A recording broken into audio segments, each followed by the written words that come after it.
Hi friends, எல்லோரும் எப்படி இருக்கீங்க? இன்றைக்கி மோகனாஸ் கிச்சனில் நாம் பார்க்க போகிற ரெசிபி மில்க் பன். ரொம்ப சாஃப்டான பன்னு வீட்டிலையே குக்கரில் எப்படி செய்கிறதுன்னு தான் பார்க்க போகிறோம். இந்த ரெசிபியை பார்க்க நம்ம வீடியோக்குள்ளே போகிறதுக்கு முன்னாடி நம்முடைய சேனலை இது வரைக்கும் சப்ஸ்கிரைப் பண்ணாதவங்க சப்ஸ்கிரைப் பண்ணுங்கள். ஏன்னா இந்த வீடியோ உங்களுக்கு பிடிச்சிருந்துச்சுன்னா லைக் பண்ணி சப்போர்ட் பண்ணுங்கள், உங்களுடைய ஃப்ரெண்ட்ஸுக்கும் ஷேர் பண்ணுங்கள். சரி வாங்க இந்த சுவையான மில்க் பன்னை பார்க்குறதுக்கு வீடியோக்குள்ளே போகலாம். மில்க் பன் பண்ணுறதுக்கு முதல்ல நம்ம ஈஸ்ட் ஆக்டிவேட் பண்ணலாம். அதுக்கு ஒரு பவுலில் நான் 1/2 கப் அளவுக்கு வார்ம் மில்க் எடுத்திருக்கேன். இந்த பால் பார்த்திங்கன்னா ரொம்ப சூடாக இருந்தாலும் ஈஸ்ட் ஆக்டிவேட் ஆகாது, அதே நேரத்தில் ரொம்ப சில்லுன்னு இருந்தாலும் ஆக்டிவேட் ஆகாது. அதனால தான் லைட்டாக சூடாக இருக்கக்கூடிய பால் எடுத்துக்கணும். ஸோ நான் பார்த்திங்கன்னா இந்த பாலை தண்ணியாக சேர்க்காமல் காய்ச்சி எடுத்திருக்கேன். இது கூடவே 1 டேபிள் ஸ்பூன் சர்க்கரை, 1 டீஸ்பூன் ஈஸ்ட்டு சேர்த்துட்டு ஒரு தடவை கலந்ததுக்கப்புறமா 5 நிமிஷம் அப்படியே விடலாம். இப்போ 5 நிமிஷத்துக்கு அப்புறமா பாருங்கள் ஈஸ்ட்டு நல்லா ஆக்டிவேட் ஆகிடுச்சு. அடுத்து நம்ம மாவு ரெடி பண்ணிடலாம். அதுக்கு ஒரு பவுலில் 2 கப் அளவுக்கு மைதா சேர்த்துக்கலாம். இது கூடவே 1/4 டீஸ்பூன் உப்பு, 2 டேபிள் ஸ்பூன் சர்க்கரை, 2லேருந்து 3 டேபிள் ஸ்பூன் பட்டர் சேர்த்துக்கலாம். நான் பார்த்திங்கன்னா 2 டேபிள் ஸ்பூன் எடுத்திருக்கேன். அடுத்ததில் ஒரு முட்டையை சேர்த்துக்கலாம். முட்டை வேண்டாம்னு நினைக்கிறவங்க 1 டேபிள் ஸ்பூன் அளவுக்கு பட்டர் அதிகமாக சேர்த்துக்கோங்க. கடைசியாக நம்ம ரெடி பண்ணி வச்சுருக்கிற ஈஸ்ட்டு பாலையும் சேர்த்துட்டு நல்லா பிசைஞ்சிக்கலாம். இந்த மாவு பார்த்திங்கன்னா பிசையும் போதே லைட்டாக கையில் ஒட்டுற மாதிரி தான் இருக்கும். ஸோ தொடர்ந்து ஒரு 5 நிமிஷம் போல் பிசைஞ்சிங்கன்னா கையில் ஒட்டாமல் நல்லா வந்துடும். நான் 5 நிமிஷமாக கண்டினியூஸாக பிசைஞ்சிட்ருக்கேன். ஸோ பாருங்கள் கையில் ஒட்டாமல் மாவு நல்லா ரெடி ஆகிடுச்சு. இப்போ இந்த மாவு எடுத்து நான் ஒரு கட்டிங் போர்டில் வச்சு பிசைய போகிறேன். நீங்கள் கிச்சன் ஒர்க் ஏரியாவில் கூட நல்லா க்ளீன் பண்ணிவிட்டு பிசைஞ்சிக்கலாம். ஸோ தொடர்ந்து ஒரு 10 நிமிஷம் போல் இந்த மாவை நல்லா பிசைஞ்சிக்கோங்க. இப்போ ஒரு 10 நிமிஷமாக இந்த மாவை நல்லா பிசைஞ்சிட்ருக்கேன். ஸோ கையிலேயே எதுவும் ஒட்டல, கட்டிங் போர்ட்லேயும் எதுவும் ஒட்டலை பாருங்கள். நல்லா பிசைஞ்சதுக்கப்புறமா இந்த மாவை நீங்கள் தொட்டு பார்க்கும்போதே நல்லா சாஃப்டாக இருக்கும். அடுத்த பவுலில் கொஞ்சமாக எண்ணெய் தடவிக்கலாம். இதில் நம்ம ரெடி பண்ணி வச்சுருக்கிற மாவு வச்சுட்டு மாவுக்கு மேலேயும் கொஞ்சமாக எண்ணெயை அப்ளை பண்ணிக்கலாம், மாவு காயாமல் இருக்கிறதுக்காக. இதுக்கு மேலே ஒரு ஈர துணியை வச்சு க்ளோஸ் பண்ணிக்கலாம். 1.5 மணி நேரம் அப்படியே இருக்கட்டும். இப்போ பாருங்கள் 1.5 மணி நேரத்துக்கு அப்புறமா மாவு நல்லா உப்பி வந்திருக்கு.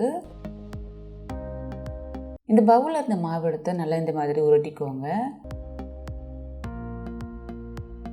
இந்த மாதிரி உருட்டினதுக்கு அப்புறமா நம்ம சின்ன சின்ன துண்டுகளை கட் பண்ணிக்கலாம். நான் எடுத்த மாவுலேருந்து எனக்கு 9 உருண்டைகள் கிடச்சிருக்கு. ஸோ முதல்ல ஒரு உருண்டை எடுத்து மேல் பகுதியில் கிராக்கே இல்லாத மாதிரி நல்லா உள்பக்கம் நோக்கி மடிச்சுக்கோங்க.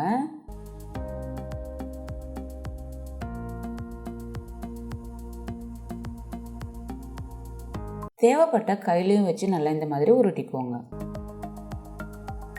மாவு நல்லா இந்த மாதிரி உருட்டி எடுத்துக்கோங்க. அடுத்து நான் பார்த்தீங்கன்னா இன்றைக்கி பேக்கிங் ட்ரே எதுவுமே யூஸ் பண்ண போகிறதில்ல, வீட்டில் இருக்கக்கூடிய ஒரு சில்வர் தட்டை தான் எடுத்திருக்கேன். இந்த பன்ஸை பேக் பண்ணுறதுக்கு முடிஞ்ச அளவுக்கு நல்ல கனமான தட்டாக எடுத்துக்கோங்க. இதில் கொஞ்சமாக பட்டர் அப்ளை பண்ணிக்கலாம். நீங்கள் பட்டருக்கு பதிலாக எண்ணெய் இல்லைன்னா நெய் எது வேணாலும் யூஸ் பண்ணிக்கலாம், உங்களுடைய விருப்பம் தான். இந்த வெண்ணெய் அப்ளை பண்ணதுக்கப்புறமா இதில் நம்ம ரெடி பண்ணி வச்சுருக்கக்கூடிய மாவு உருண்டைகளை வச்சுக்கலாம். இந்த தட்டில் வைக்கும்போது கொஞ்சம் நல்லா கேப் விட்டு வச்சுக்கோங்க. நான் இந்த தட்டில் 6 உருண்டைகள் வச்சுருக்கேன். இதுக்கு மேலே கொஞ்சமாக பட்டர் அப்ளை பண்ணிக்கலாம். அடுத்து இந்த தட்டை க்ளோஸ் பண்ணிவிட்டு 1/2 மணி நேரத்துக்கு அப்படியே இருக்கட்டும். அடுத்து நம்ம குக்கரை ப்ரீ ஹீட் பண்ணிக்கலாம். நான் பார்த்தீங்கன்னா அடுப்பில் ஒரு குக்கர் வச்சுருக்கேன். இதில் அடியில் கொஞ்சமாக உப்பு சேர்த்துருக்கேன். இதில் இந்த மாதிரி ஒரு ஸ்டாண்டை வச்சுக்கலாம். இப்போ இந்த குக்கரை க்ளோஸ் பண்ணிவிட்டு மீடியம் ஃப்ளேமில் 15 நிமிஷத்துக்கு குக்கரை நல்லா ஹீட் பண்ணிக்கலாம். இப்போ 1/2 மணி நேரம் ஆயிருக்கு. நம்முடைய மாவு உருண்டைகள் பாருங்கள். ஸோ கேப்பே இல்லாமல் நல்லா உப்பி வந்திருக்கு. இதை எடுத்து நம்ம குக்கரில் வச்சுக்கலாம். அடுத்து இந்த குக்கரை க்ளோஸ் பண்ணிவிட்டு மீடியம் டு லோ ஃப்ளேமில் 20லேருந்து 25 நிமிஷத்துக்கு நல்லா வேக விடுங்க. இப்போ 25 நிமிஷம் ஆயிருக்கு. நம்ம குக்கரை ஓப்பன் பண்ணி பார்க்கலாம். பாருங்கள் நம்முடைய பன்ஸ் எல்லாம் சூப்பராக ரெடி ஆகிருக்கு. மேலெல்லாம் கலர் சேஞ்ச் ஆகிருக்கு பாருங்கள். இதை வெளியில் எடுத்துடலாம்.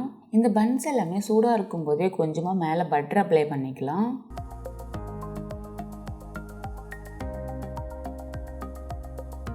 இப்போ சூடு நல்லா ஆறிடுச்சு. நம்ம பன்ஸை பிரித்து பார்க்கலாம். ஸோ பாருங்கள் எவ்வளோ சாஃப்டாக இருக்குது.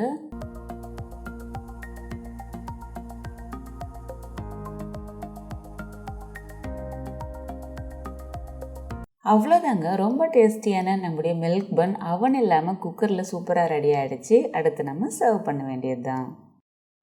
என்ன ஃப்ரெண்ட்ஸ், இந்த வீடியோ உங்களுக்கு ரொம்பவே பிடிச்சிருக்குன்னு நினைக்கிறேன். இந்த மாதிரி நிறைய வெரைட்டி ரெசிபிஸை பார்க்க நம்முடைய சேனல் இது வரைக்கும் சப்ஸ்கிரைப் பண்ணாதவங்க சப்ஸ்கிரைப் பண்ணுங்கள். அண்ட் இந்த ரெசிபியை நீங்கள் வீட்டில் ட்ரை பண்ணி பார்த்துட்டு எப்படி இருந்துச்சுன்னு மறக்காமல் கமெண்ட்டில் சொல்லுங்கள். மீண்டும் அடுத்த வீடியோவில் சந்திக்கிறேன். பாய்.